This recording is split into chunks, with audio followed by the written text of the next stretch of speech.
What was the main reason or one of the main contributing factors for you to be able to scale so fucking fast? Like with any brand, having a product that clicks in a market, and therefore like the acquisition unit economics makes sense. How much are you spending a month on ads? $500,000. Fuck, man. Community is just a fluffy bullshit term that people use as an excuse to host running events that make no money. But having said that, I do think community is probably how you start to build a bit more of a cult audience. The founder is probably more likely to be the face at the start, maybe to like 20 million in revenue. And then over time, the brand community and the brand has more of a life of its own. Third podcast, as we chatted earlier, when you started, it was like beginning Spacegoods. Then you were kind of hacking together, bro, scaling it. And now, where are you currently at in the business? I think the biggest difference is just fundamentally the team. Like basically, I think it was a year and 2 months ago, something we did that pod, like May, June 2024. Yeah, business is like roughly twice as big revenue-wise, but I think the bigger thing is back then when I was in Bali last year, I was like stressing about everything, working loads. Now, I could just fuck off for 6 months and it'd be fine. So it's definitely, I'm not planning on doing that entirely, but I think, yeah, it feels like much more of a machine. And I've definitely, probably mindset's changed a lot even in the past year of like, I think the whole like hunched over a laptop 15 hours a day, it's not how you get to the next level. Like what got you here won't get you there. I think that's how you get to like 10 million revenue maybe. And there's a lot of guys that probably get stuck there, including my own friends, naming no names, that I think they just, people that don't get to the next level, I think have an inability to hire and properly delegate, but not just delegate, but like give people ownership of stuff. So now we have like I said, a team of 15 employees plus like agencies and shit. I have an MD who's, I guess in a way, like the operational CEO of the business, and all these people have bits of equity as well. So they are literally owners. But I think that helps give them like ownership in terms of their mindset. It's not perfect, right? Because it's not like everyone's a founder, but yeah, I think as well, as I've spoke about in my own channel, like even in the video I put out the other day, like obviously I'm a venture-backed business. That does change the dynamics of things, and it kind of forces you to professionalize earlier than you may have done otherwise, and probably even too much, but then you kind of grow into that scale. Because I thought our team, I still think a little bit sometimes that our team is maybe bloated, but ultimately we're like building the team to be a 50 million pound brand, not where we are now, which is like, you know, a third of that. Do you think those bigger leaps only come when you build that bigger team? Like, was there ever a scenario of you getting to that stage where you're at right now on your own? Well, yeah, it's an interesting point. I think potentially, but then not sustainably. Because I think I heard the founder of a brand called Gruns or Gruns. Anyone in the ecom space might have heard of that. They've grown to like 100 million in like the second year or something ridiculous in America. It's like this weird gummy brand, but anyway, that's beside the point. And he was saying they got to 20 million with just him and one person. This is in the American market, so you know, bigger scale, whatever. And his point was, he thinks a lot, I think he put a LinkedIn post out. It was words to the effect of saying a lot of brands can get to that sort of scale, like basically just hustling, but then you get stuck there because you haven't invested in the team. So I think I could have got to this point with a smaller team, certainly not by myself. But then I think we'd get stuck because it wouldn't be sustainable for me to just keep doing everything and not getting like proper people in. And I think a lot of like ecom founders kind of like Chad scale, like get guys on Twitter, like, you know, they sort of Chad scale, they maybe hire like a few VAs, but it's still like very reliant on them. And if they died or, you know, even went away for a week, the whole business would probably crumble. And I think that's probably not a great sign.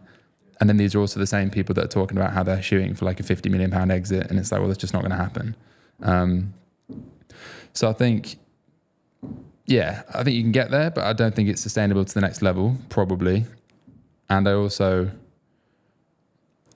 don't think you can exit a business. A lot of people like glorify exits and shit, and I don't necessarily think anyone even needs an exit. Like you can cash flow a business fine, but people that talk about, oh, I'm building this brand, I want to sell it one day, blah, blah, blah. Like name a decent acquisition where the founder was doing everything. It doesn't exist.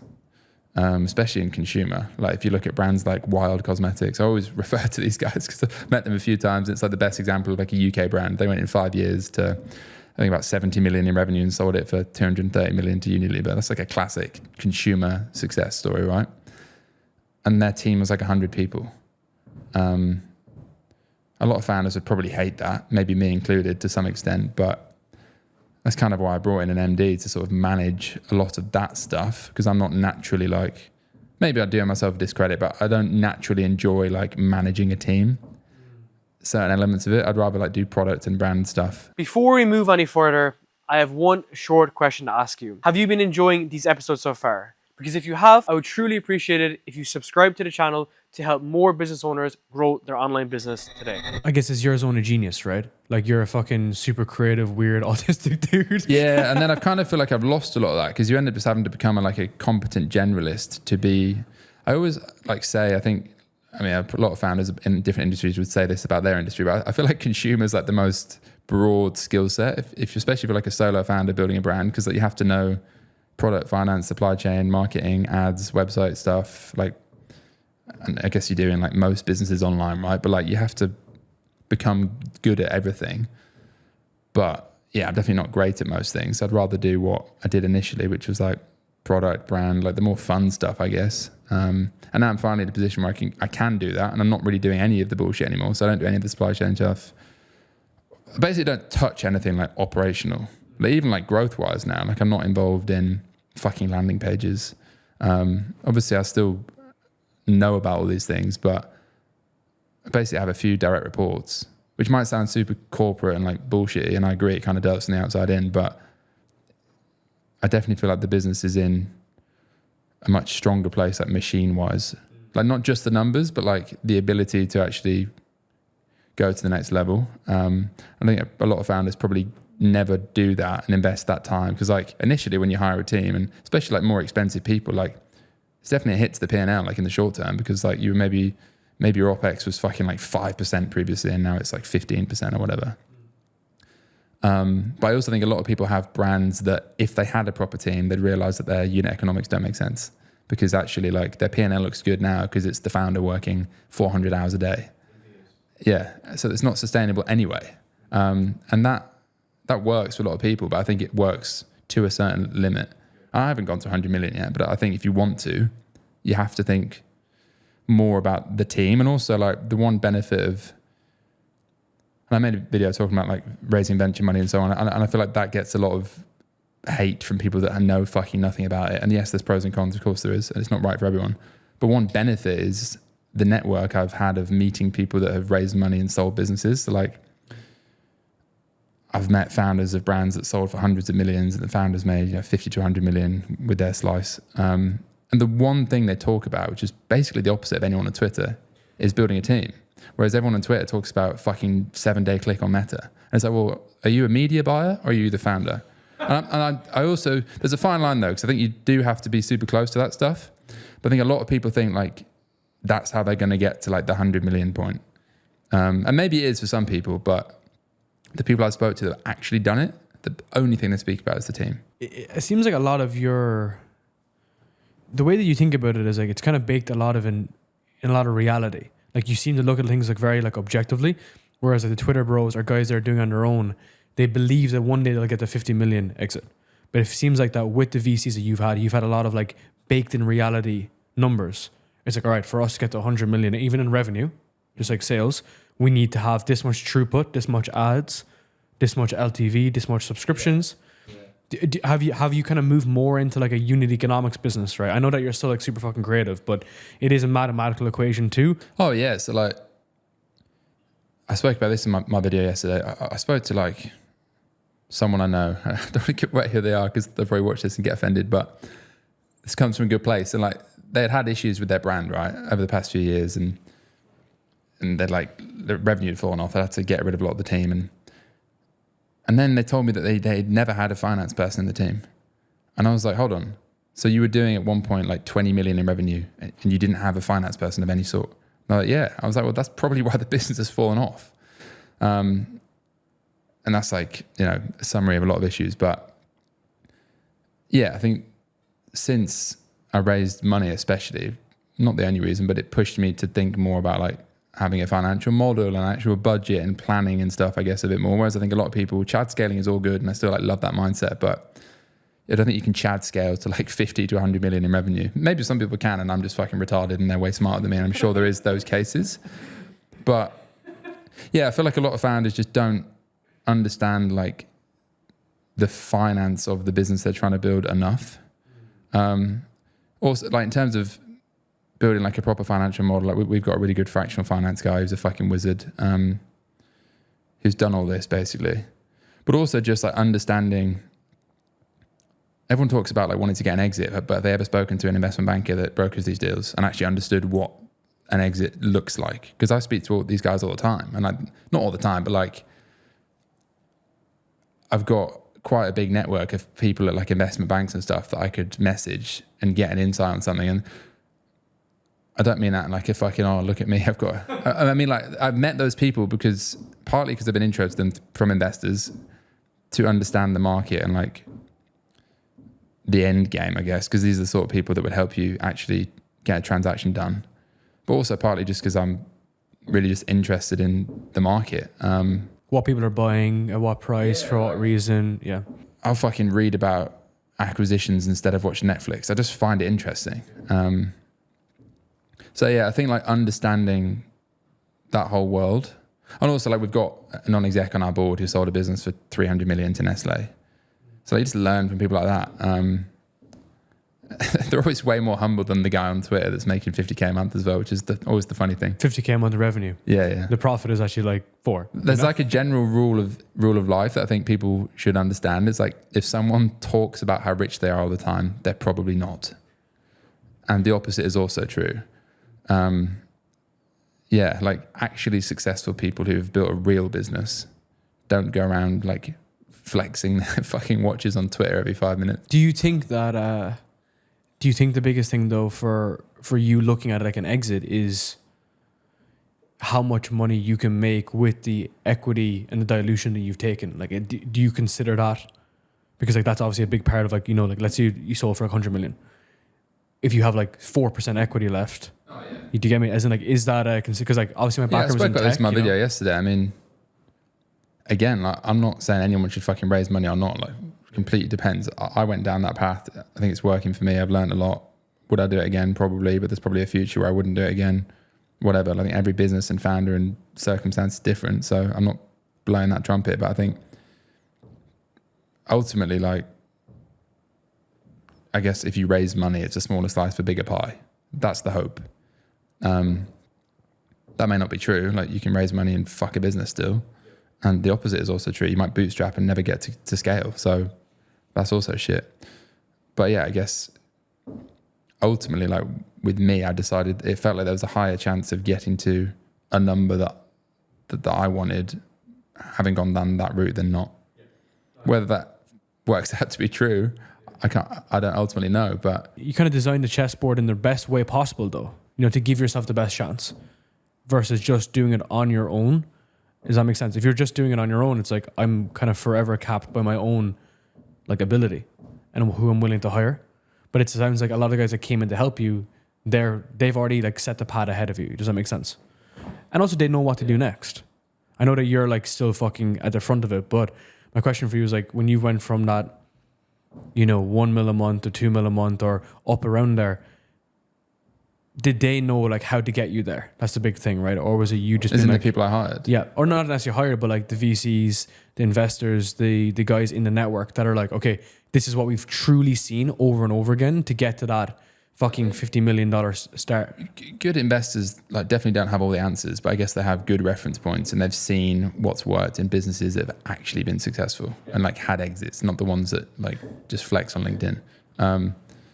But I still think ultimately, yeah, like I probably doubted like my own, like investors and like advisors, whatever, can definitely give good input. But I still think like you as the founder and the team have to fucking figure it out, like, because the market changes, right? What worked 10 years ago, say, it doesn't necessarily work now. Like basic principles are true, like how to hire good people, like, you know, like roughly what should you be doing with like brand spend, all this shit. But just because like an investor saw a brand that did well 5 years ago doesn't necessarily mean they have all the answers for now. But yeah, I think I've had good advice for the category I'm in as well, specifically.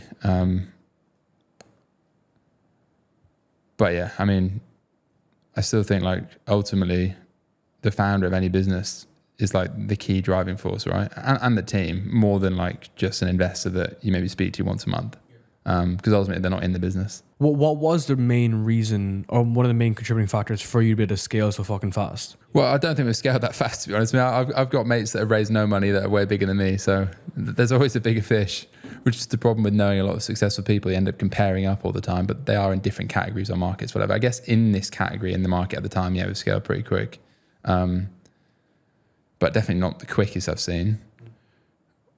I mean, ultimately, what's the biggest factor? I mean, I think like with any brand, like having a product that clicks in a market, and therefore like the acquisition unit economics makes sense.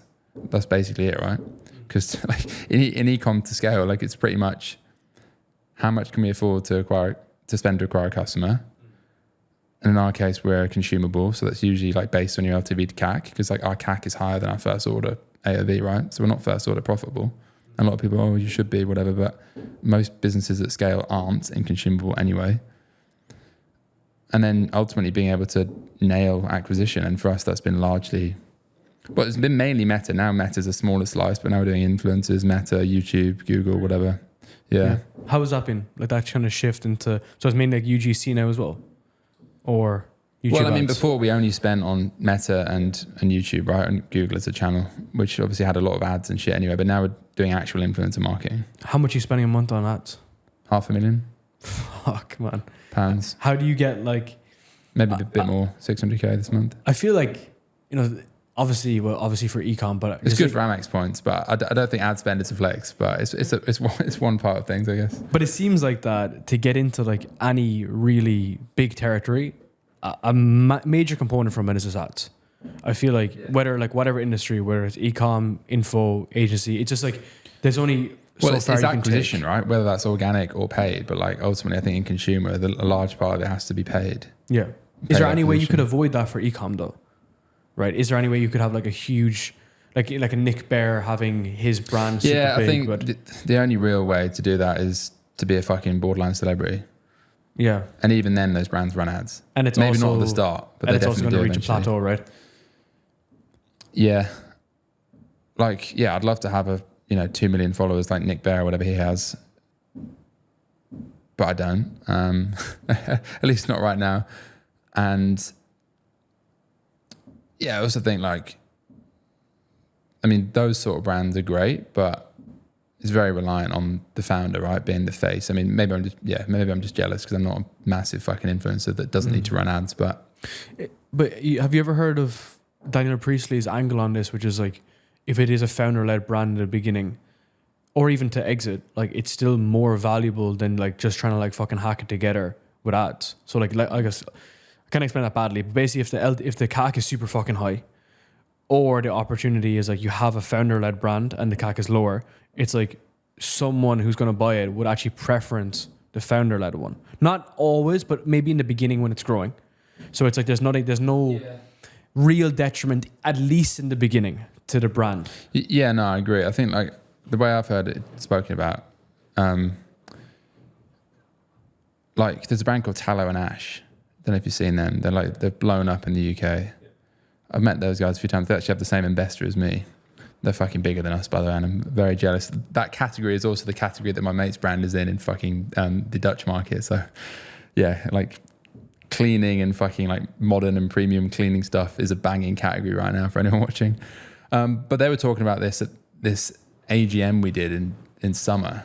And I was asking her, like, she's one of the founders, she's like the face of the brand. And one of the questions was like, oh, how do you think that'll develop over time? And like the short summary was, and this was an opinion shared by others as well, was like the founder is probably more likely to be the face at the start, maybe to like 20 million in revenue.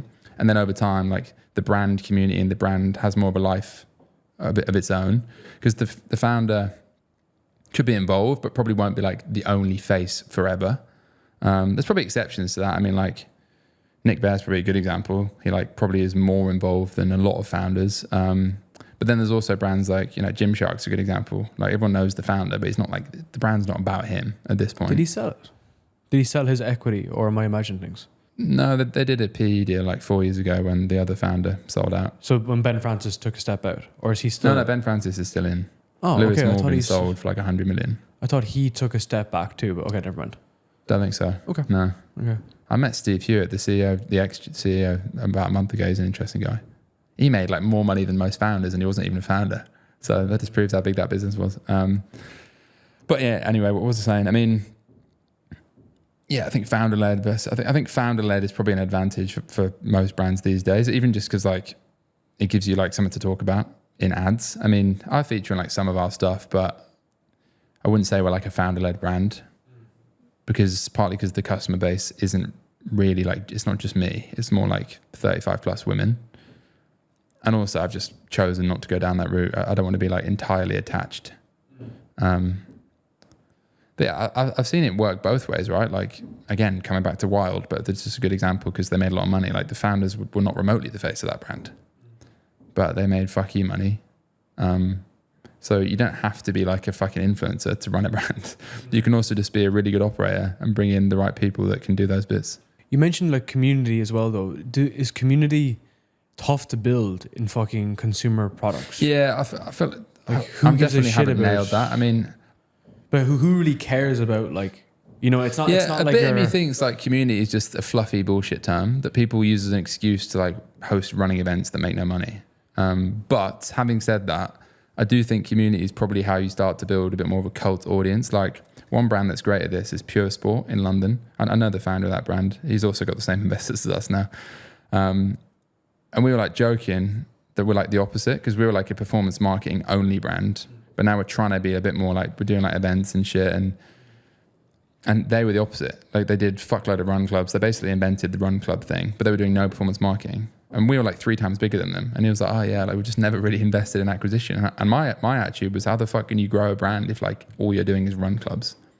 Because they've gone like deep, but not very wide. Whereas I guess you could think about like we'd gone wider, but maybe not very deep with like a lot of our customers. But having said that, I still think the best way to build a community is just get customers. The one thing that I always find interesting, there's a lot of new brands that pop up, especially in like the sort of London consumer scene. I'm going to name no names here, but there's a few that are coming to mind.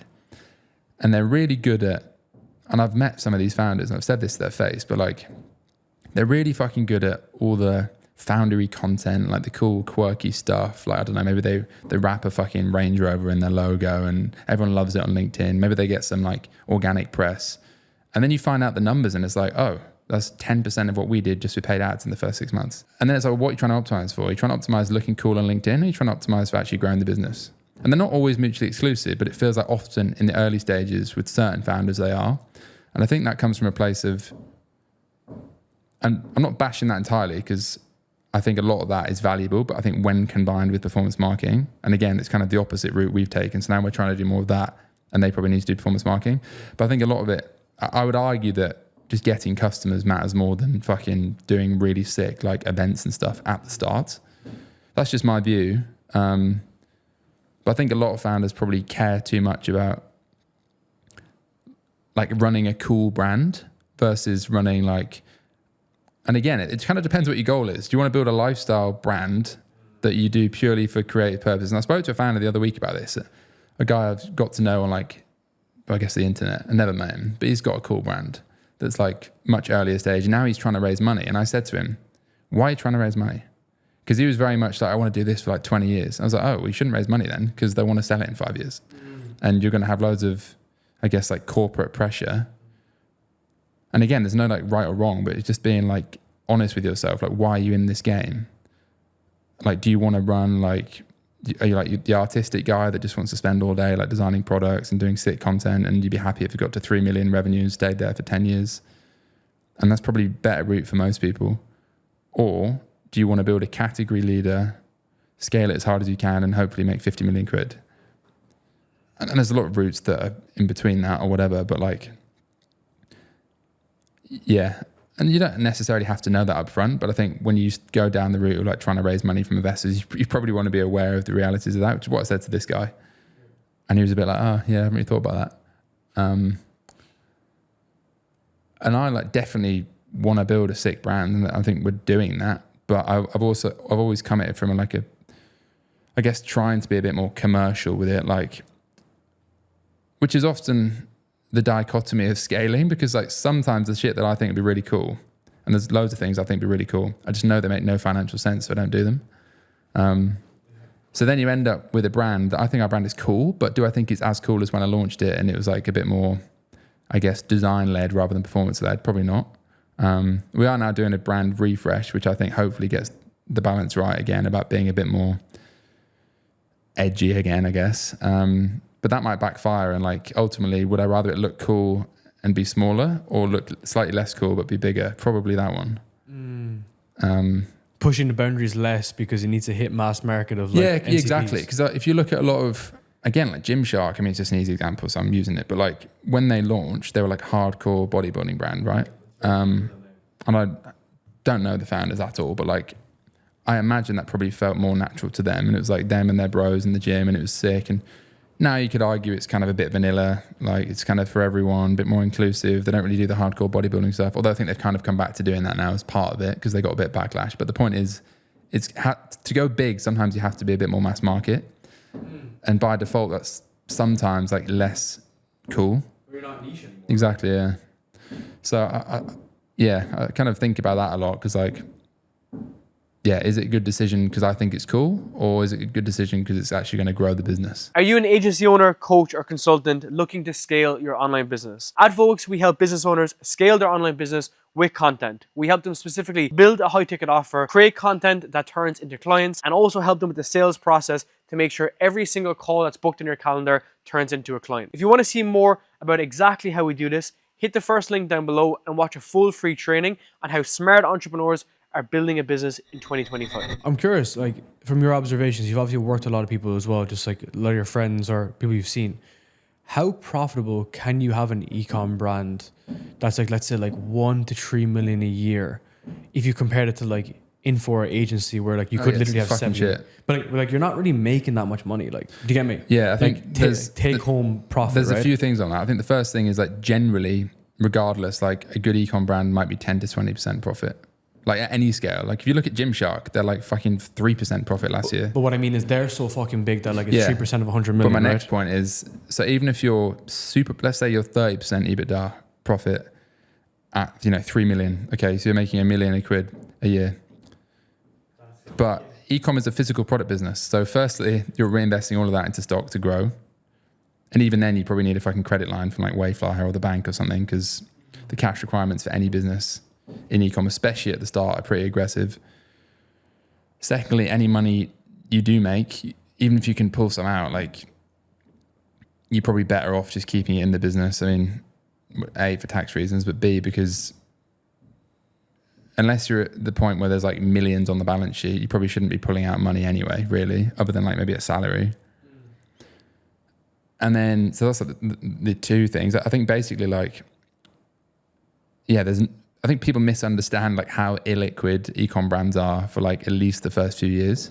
So it's not really a lifestyle. It's not really a lifestyle business though. That's the thing. It's not a lifestyle business at all. I think info and agency are way better business models for 99% of people. But just from making like actual money, like there's a guy I know literally here quite well who's been doing kind of like an all-weather brand, but he's been battling it for like 10 years. Like literally been battling for 10 years. And I just met him recently. Yeah. And he's like, yeah, man, I'm building a brand to like fucking move into fitness. Just because like he's just a little bit weathered from it. You know, he's just been feeling that pressure. I think ecom is the hardest business in the world, like physical products. Way like, worse people can than like anything battle else. me with that. I think agency is easier. I think info is easier. I think primarily easier. because there's no physical product. Yeah, I think software is easier, especially with like AI.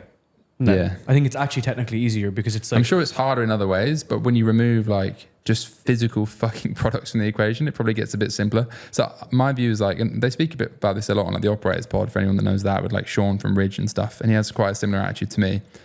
Like you shouldn't do ecom unless you genuinely like physical products, and don't do ecom. Like ecom's like a funny term because like people say ecom, I was like, well, kind of just like building brands, and like dropshipping is maybe a bit different, so that you can definitely build a slightly better cash flow vehicle from that because you're not buying stock and stuff, but that has its own problems. But like ecom in general with like physical products, it's not, I don't think you should do that purely if you want to make certainly like short to midterm money. Having said that, I think if you build the right consumer brand, using Wild as an example again, like, those founders made 150 million plus, like between them, there's two of them.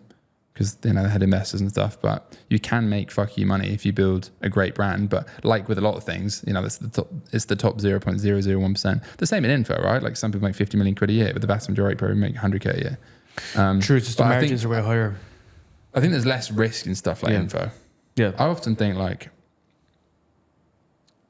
maybe I should have just gone into like being a full-time fucking guru when my last business failed and I started the YouTube channel. But Did we chat about this on the last podcast? I just wanted to build a brand and like, I think 99% of people in info are making more money than me in the short term for sure. Of course. But I believe over the next few years with the right brand and getting a deal done, I think you can surpass them. But again, it just, that's a long way of saying I don't think ecom is the best path for like founder liquidity in the short to mid-term, if ever, for a lot of people. What's your thoughts on high ticket dropshipping? Like fucking saunas for 20k? I think it's pretty genius. Who's that guy that does that? A guy called Brett, is it? Brooke, sorry. Yeah. I know Brooke very well. I know he did that. He taught that in his info stuff. Dude, they're doing like 4 million a month in info. Really? Fucking hell. And they have like the info for teaching how to do give me shiny object syndrome. This is the problem. But what's funny was like Brooke's super screwed on, right? Like they have a huge team. I think they have 30 to 40 people, and then they have 1 to 2 software companies that does like supplier research and shit. So they're all using that. They're pro scaling the shit out of the info. It's in around that 3 to 4 mark. Roughly. They're trying to get up to 4. I'll go back to my podcast in January with them to just think about it, to hear about it. But yeah, it's in around that range. And again, I hear that. I'm in the wrong industry. I should just do fucking info. But again, the thing is that like what we discussed before, it was like, in general, you're not going to sell that. I know people like Will would say something different, but like you're not going to get a huge multiple of that. Even like you can. I guess you don't need to though, right? But if you're making 10 million quid profit a year doing info, which is obviously rare but doable. Do that for a few years, you've got your exit. I remember the mindset or like the kind of shift and reframe for agencies and info was like you want to be making getting an exit every single year, right? For the most part, and then like just cash. But then like full transparency, man. Like you can sell an agency. Like I know several brokers, and actually, funny enough, micro acquire, they've actually moved into selling agencies too, and selling info. So you can sell an info business on acquire.com. They never said that, but it's on the landing page. They pivoted towards it. Now, bro, like full transparency, that the multiple is going to be like 1x revenue. Like literally 1x revenue, 1 to 2, that's it. But if you're on the way out, and like a lot of guys are just fucking burnt out, that it's like, all right, it's kind of like a hot potato. I'm just like done. I'm just kind of done. I'm just kind of off-lifted. Things are a little bit different than what they used to be. Obviously, the Twitter bros are you can't sell it, but it's like if you wanted to offload it, especially to private equity, you could probably just fucking get rid of it. There is a bit of that, So with your like situation now with like the products and so on, I remember when we last spoke, you were going like with multiple SKUs and shit, but then you were kind of saying like that was a bad idea, and then you were thinking, and now you've kind of gone a bit broader again. Like, how do you think about how you're going to actually really hit those huge numbers? Yeah, I think there's basically 3 ways to scale an ecom business: it's product, channel, and market. So like product, obviously doing new product. Channel, I mean like going into retail, going into Amazon, both of which we've done and are doing more of. And then market. How does that feel, by the way, when you went into Holland & Barrett? That was pretty cool.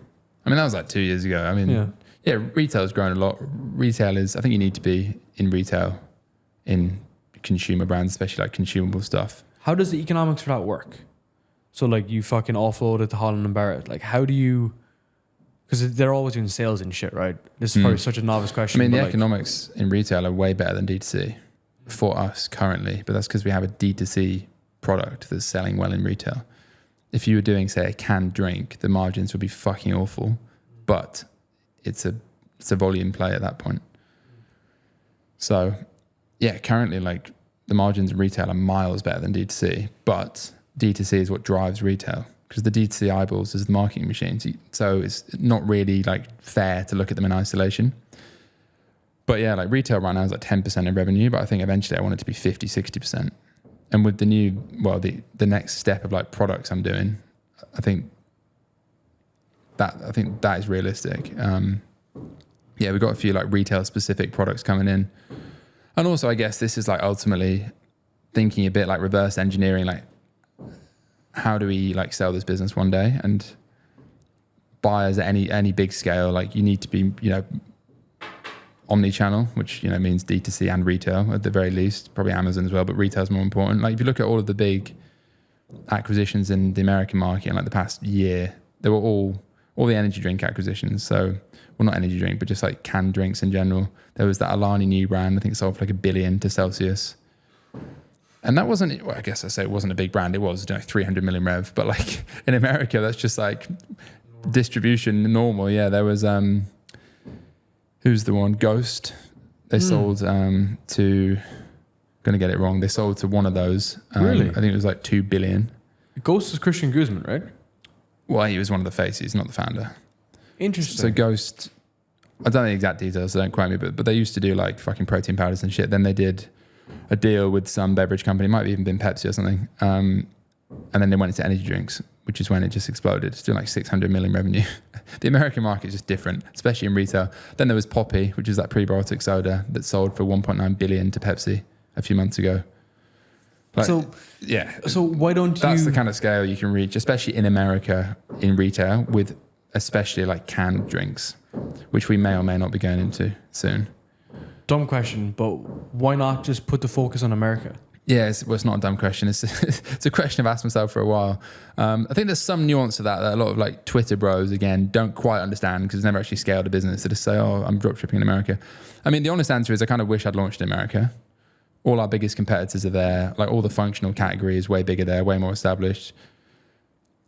But having said that, we are doing America soon, by the way, but I didn't launch with it. Maybe I'll regret that for the rest of my life. I think there's something to be said for being number one in a smaller market versus being number 7 in a bigger market. Especially like, again, like it's not all about selling the business, but I think that sort of stuff definitely helps. It's better to go deeper and own the UK market than be number 7 in America. I'm not saying that it would be the case, but that is a factor. I think the other thing is obviously just unit economics. Like fundamentally scaling comes down to CAC. CAC will be 2 to 3 times higher in America. The LTV might also be 2 to 3 times higher, but it's a different margin profile. So we'd have to figure out that works. We literally haven't run an American ad. So it'll be I'll just spend money for a month and see if it makes sense. Could you find an American supplier? Yeah, we already have like an American supplier that we're kind of teeing this up with. Yeah. And I think the main thing is just having product there. But you can do that with a 3PL in like a week. So it's pretty simple. We just haven't done it as like a why would the CAC be higher? Like if you got it right, it's a much bigger market and it's way more competitive, and fundamentally CPMs are higher. So it might not be, but I would bet like 90% CAC will be significantly higher than the UK. Interesting.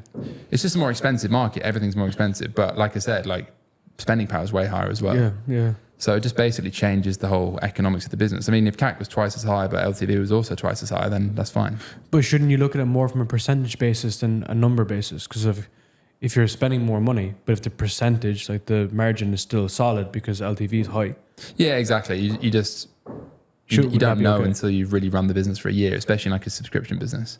You get a pretty good idea pretty soon. Yeah. The other benefit, obviously, is just the fucking market's way bigger. So I've got a friend who's got a brand, and I've got too many fucking friends at scaling, so I genuinely always feel stupid, but he's doing like 9 million a month for the brand that's like a year old in America. And he said to me, and I think he genuinely meant it, he said like, the numbers we're doing in the UK are way more impressive, like relatively. But is it your... And he said, well, you should do America because, I don't know, a 10 million pound brand in the UK is probably like a 50 million pound brand in America. Just purely based on scale. Like you could do the whole of Europe, I think Ecom wise is smaller than America. But isn't that the story of Reebok, right? This is Reebok story 101. They were like in the UK. I don't know that story, to be fair. I actually have a podcast with Joe Foster, the founder. It's just they were in the UK and they were just kind of fucking figuring it out. They were putting the shoes together in like Birmingham or some shit like that. And then they went to America, found a load of hot chicks in LA, literally gave them the shoes and just blew the fuck up. Yeah. He was doing influencer marketing in the 60s and 70s. He would just find hot chicks, put them on the ASICS fucking catalog, and you just see a bunch of like 10s wearing ASICS, wearing Reeboks. Yeah. Not the ASICS catalog, but it was American Runners catalog. And it was just, yeah, like that was literally the kind of mental model. Now, obviously, I know this is like fucking 60 years ago. But what I'm trying to say is like, the product's obviously good. And you can obviously fucking figure it out. It's also that part of it too. Which is like, maybe it's just like the way to get more revenue, not necessarily more like profit, but maybe just like more revenue. Yeah, definitely. And I've thought about it a lot. I think now is a better time to do that. But yeah, arguably I should have just launched a business in America from day one. So when I do the next brand, eventually I'll probably just do that.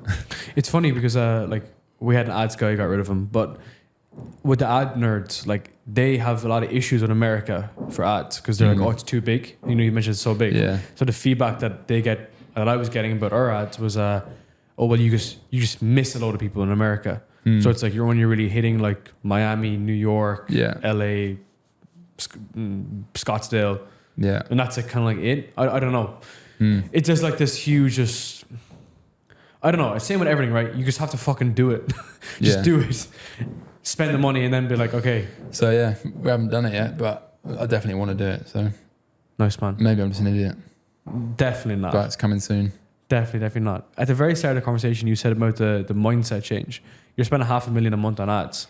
Like, how did you get comfortable with, just like, how did you develop as a person to do that, right? Because it's not like you have to change, obviously, to make those quantum leaps too, because you're the fucking founder, right? You got to be careful. You got to be able to handle the extra level of pressure. Yeah, well, I think on like scale and ad spend, obviously you just do it gradually, right? You go from spending 10 grand a month to spending more, and hopefully we'll spend 5 million a month eventually. Purely because of Amex points, that'd be quite nice, wouldn't it? Yeah, I think,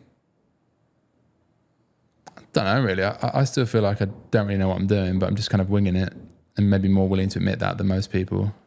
But I obviously do know what I'm doing. I just like genuinely adopt that mindset of I'm always a beginner.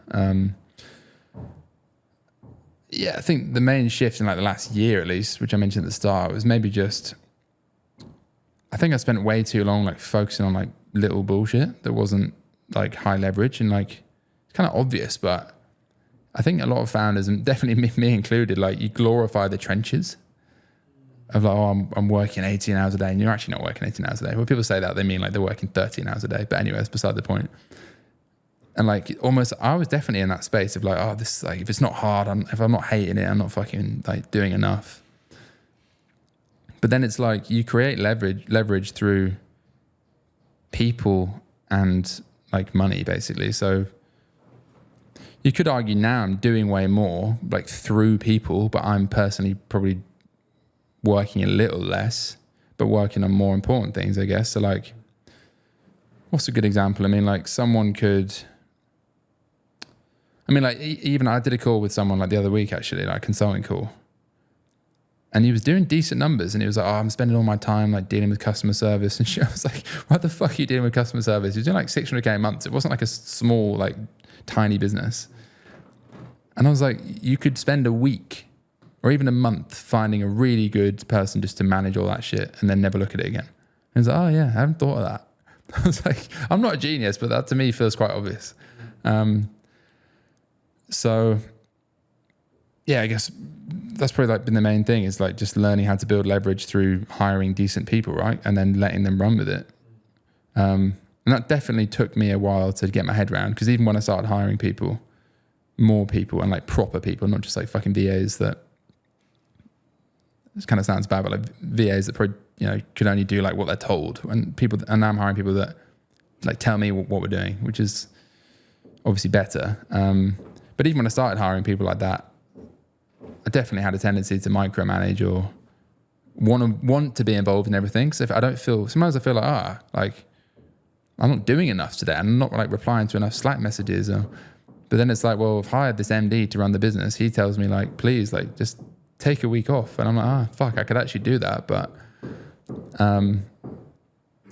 so yeah, I guess I'm trying to focus on like higher leverage stuff, and it obviously seems obvious, but I think so many people get stuck and they never actually change. They're like still just grinding so much and all the little stuff. So I think,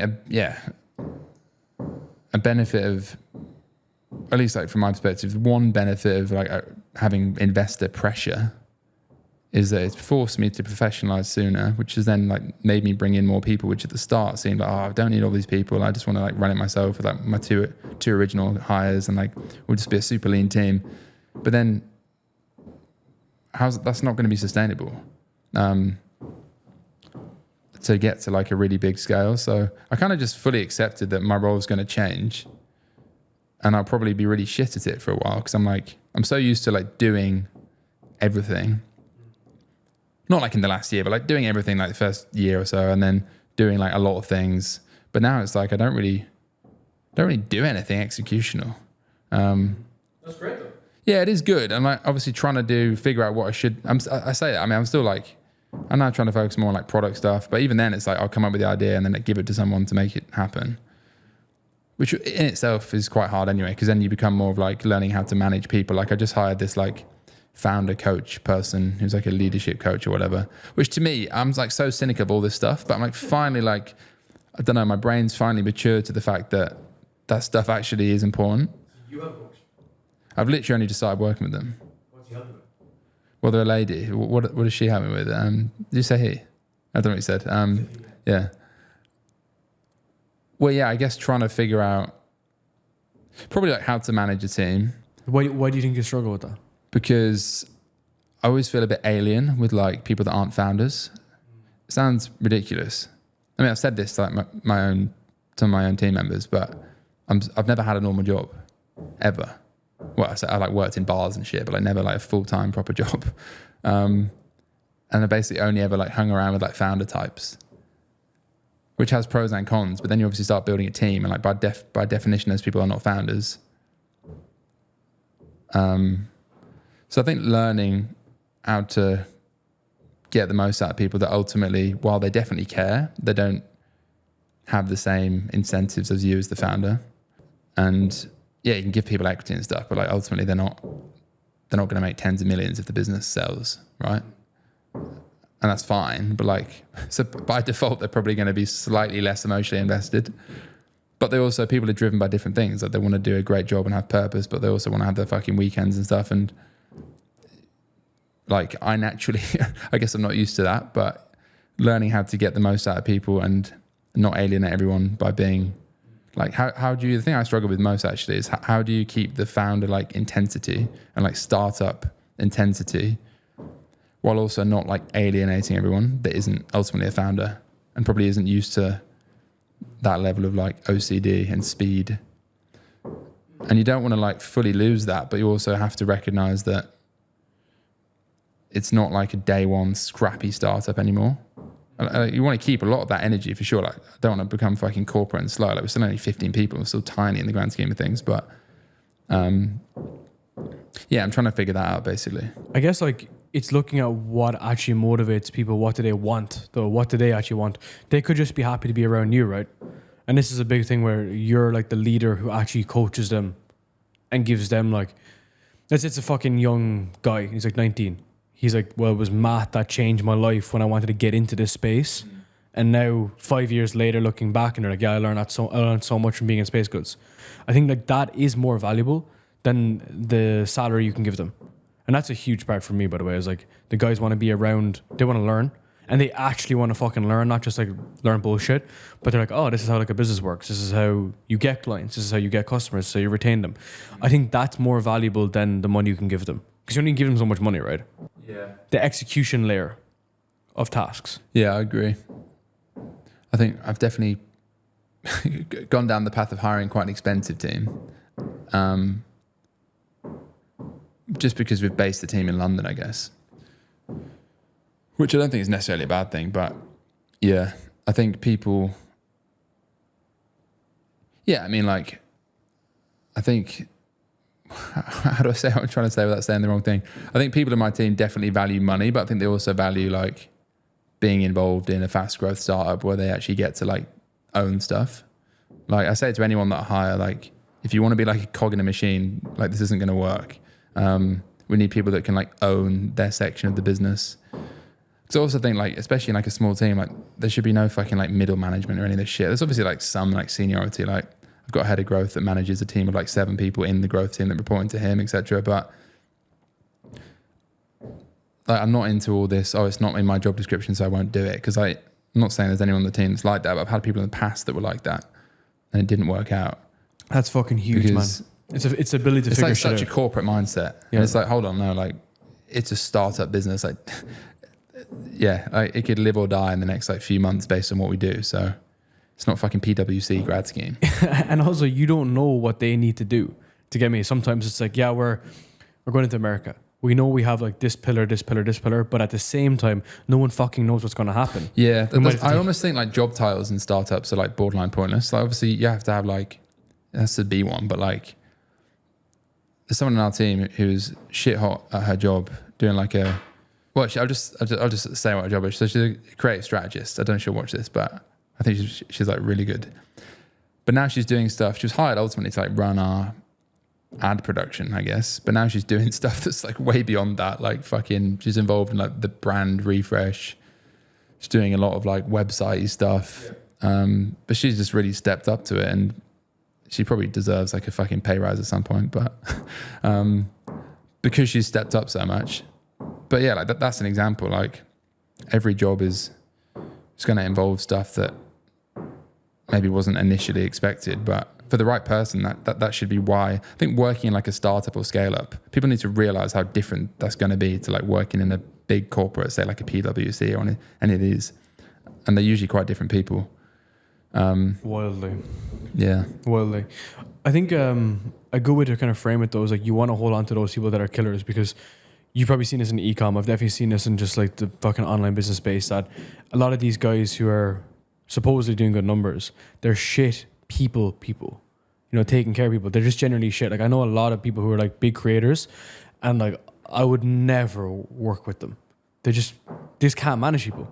So I think a part of like your evolution is just like you getting better at managing people, because you're like, all right, yeah, I think it's a skill like anything else. But I feel like a lot of I'm not very good at it yet. creators, fucking founder people, they don't do that. But that's why they're like solopreneurs, and like that's why the solopreneur thing really kind of picked up, was because it was like, oh, I can be this like incel introvert and just bring in a VA from the Philippines. I call it a $4 a day VA, and it's like, why is my business not going? It's growing. It's like, bro, you literally spend them. They don't even have a fucking computer, bro. Yeah. You know, they're in Manila with no computer. In a cave. Yeah. It is different, like kind of. It's just different objectives. Big time, you know. Yeah, I think. Yeah, a big part of managing people is just, and I'm not very good at it yet, but I think being able to give feedback and give like constructive or negative feedback is actually quite hard. Like I think a lot of people, like even like when I first had to like fire someone, I was so nervous.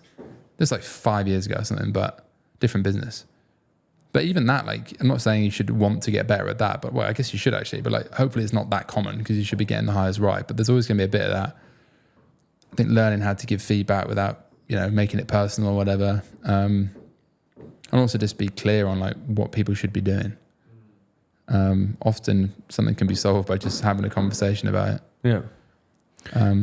Tell me more about the decision to the idea of like leaving the UK. Do you think I was back in the UK for podcasts in May, and like, you know, there's lots of different opinions of the UK. Like, what was your kind of observation going through some of those heavier periods, the winter periods, and over the past couple of months? Yeah. How do I share my opinions without getting cancelled? I saw that it was your girlfriend got robbed. Yeah. Bro. I think first, like with anything, like there's a lot of nuance to stuff. So it's never black and white. Nothing ever is. The thing that frustrates me about topics like this is you see someone will post on LinkedIn that they've moved to Dubai, and the comments are all just, oh, you're a horrible person, or oh, you're running away, so you don't pay tax, or whatever. And not just Dubai, like anything. People get really illogical when it comes to like emotional topics, like what their country is being perceived as.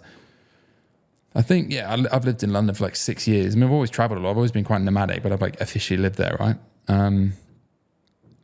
I think the thing, a lot of people, and I agree with it, it's not just tax. I feel like the quality of life on offer in the UK, and especially London, is not very good pound for pound. That's fundamentally the truth. And I think if you can change that, like I can, and still be effective, if not more effective in the business, then you should do that. Yeah, I guess that's fundamentally where it stems from. I mean, for me, like weather is a big part of things. Probably not acknowledge that enough. Like I definitely, like I struggled a lot with my mental health and stuff and still do, but like it's significantly better when I'm in a sunny place. Like to some people that might sound ridiculous, but I know my biology now to know that if I feel shit because it's pissing rain and dark all the time, I'm not going to be creative. My output in the business is going to be worse. I'm going to take it out on the team probably and my girlfriend. I'm not going to train as hard. I'm probably going to eat worse because lack of sunlight literally makes you hungrier. That's a fact. And it just, for me, it feels like a downward spiral. Like, and I also just think your environment defines your ability to like produce anything work-wise, like more than anything.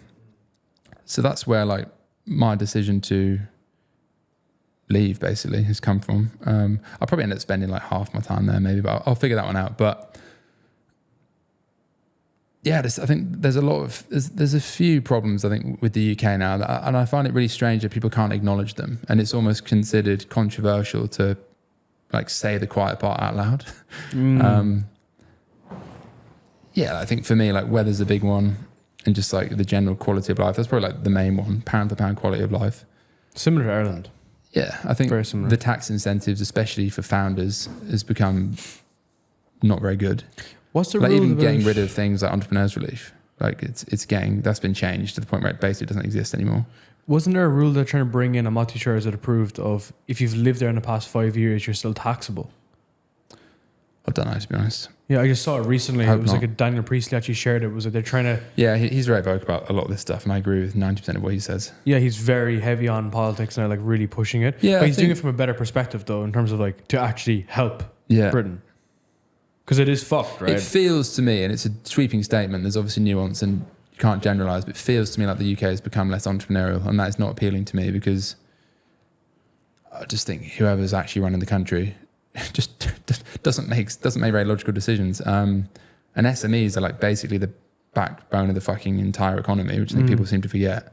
Like most of the jobs exist because ultimately a founder or founders or whatever created a business. Like the whole country is not the fucking public sector.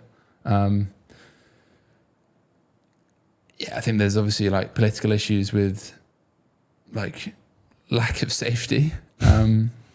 Maybe that's not the right way to describe it, but like I think London has got a real like crime problem, Yeah. like genuinely. yeah. Like Did you feel almost- that though when you were there? Because that's the big thing from like media, is that people say, well, when you're there, you don't feel it as much. I know your girlfriend got robbed. I but- never felt unsafe in London really, because I always lived in nice places, and I think I'm pretty streetwise and whatever. Like, but yeah, you see it all the time, and like I don't know the stats, but there's a lot of knife crime in London. There's a shitload of like iPhone robberies, and yeah, you get that in a lot of places. I guess you don't get it in Dubai, which is why it's appealing to a lot of people, especially with like families and shit. But if you think about it, man, for you to move to Dubai or for me to get set up here, like it takes a lot of stuff. You gotta open up bank accounts, you gotta get the right documentation, everything. And it's a long fucking process. Like Dubai actually isn't that straightforward. Like especially when you're running your business from Dubai, because you have like the currency gets based in dirhams. Yeah. And you gotta convert to USD, and there is a few issues with it. But what I'm trying to say is like the people that do it properly, it's fucking tough. So that's why it's very strange to me how a lot of that's just being let go. And it's like, oh yeah, fine, just like sweep under the rug. That are coming in so like illegally. It's just an interesting observation because like I've seen people like yourself or anyone who's fucking remotely has $2 to their name, just be like, let's get the fuck out of here. Because it's also not the best place to actually grow a business if you're trying to like minimize your overheads and if you're in a super scrappy stage or you're trying to go big as well. Yeah, I still think London is like in many ways a great city, and I fucking love it, especially in summer. I just don't think it's the best place for me to be 100% of the time. And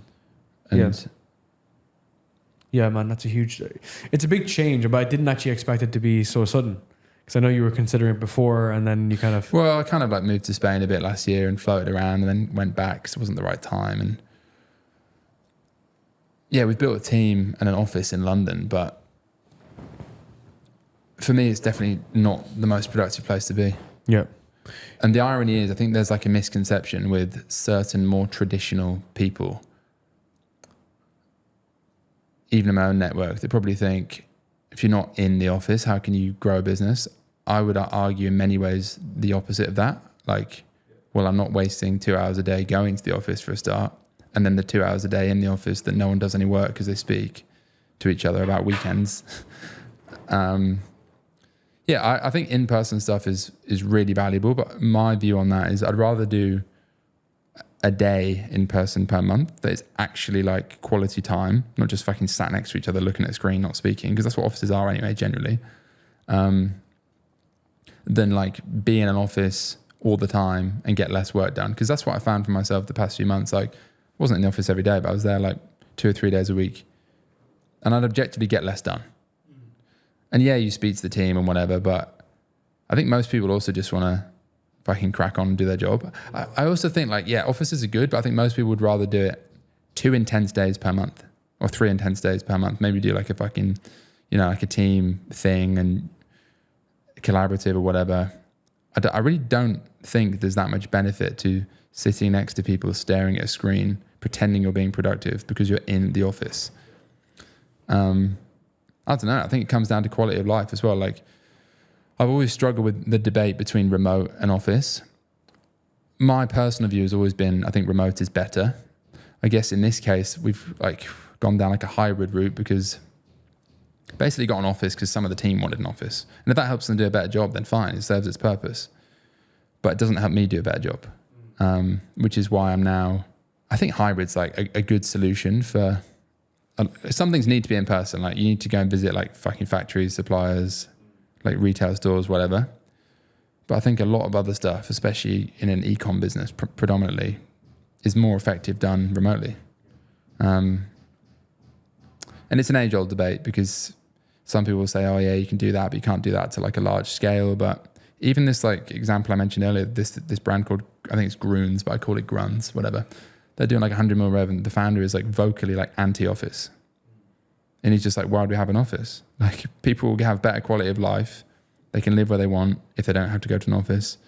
As long as the work's getting done, what's more important? And the result. I think the biggest thing is like focusing on the outcome. Rather than time and place. Yeah. I think that's what a lot of people just get wrong. They think, I've even had people say it to me like, oh, how can you be working in Bali? You must just be chilling, drinking bintangs. Or Bali, Dubai, Marbella, whatever it is. It's like, well, no, like I'm just doing it in a better environment that works better for me, and I objectively probably get more work done.